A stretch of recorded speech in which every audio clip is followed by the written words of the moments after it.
정부가 중소상인에게 부과하는 카드 수수료를 재산정하는 작업을 내년 초부터 본격 진행합니다. 5월부터 시작했던 재산정 작업 시기를 넉 달 정도 앞당겨서 충분한 논의를 갖고 연말 수수료를 결정하겠다는 방침입니다.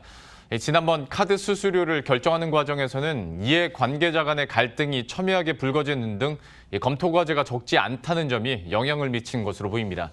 이충우 기자의 보도입니다.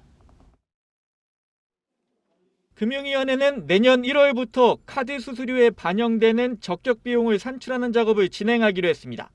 카드 수수료율은 적격 비용과 카드사별 마진으로 적용해 정합니다. 적격 비용 산정 작업은 가맹점이 부담할 합당한 비용 수준을 산출하기 위한 겁니다. 가맹점이 카드사와의 수수료 협상력이 떨어진다는 점에서 정부가 개입해 수수료율을 정해줍니다.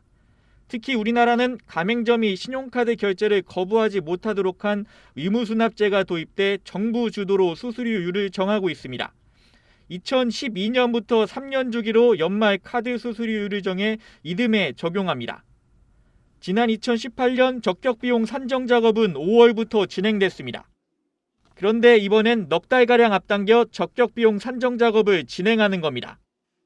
1월 회계법인 등 전문 컨설팅 기관에 의뢰해 적격 비용을 산출하는 작업을 진행하면서 그 결과를 토대로 정부와 업계 등 관계기관 TF회의를 순차적으로 진행할 것으로 보입니다. 수수료 산정 과정에서 사회적 갈등이 첨예하게 발생하는 등 검토 과제가 적지 않다는 점이 영향을 미친 것으로 보입니다. 지난 2018년 수수료 산정 작업에선 카드사 노조와 중소상인 간 갈등, 즉 을과 을 갈등까지 발생했습니다. 카드사 노조는 잇따른 수수료 인하로 카드사 수익성이 악화되면서 인력 구조 조정이 더욱 심화될 것이라고 목소리를 높였습니다.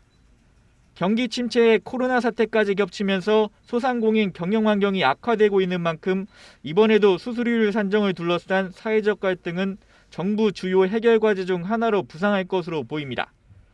또 정부가 수수료율을 정해주는 우대 가맹점이 현재 전체 가맹점의 97%에 달할 정도로 늘어날 만큼 제도 전반에 대한 검토 작업도 진행할 것으로 예상됩니다.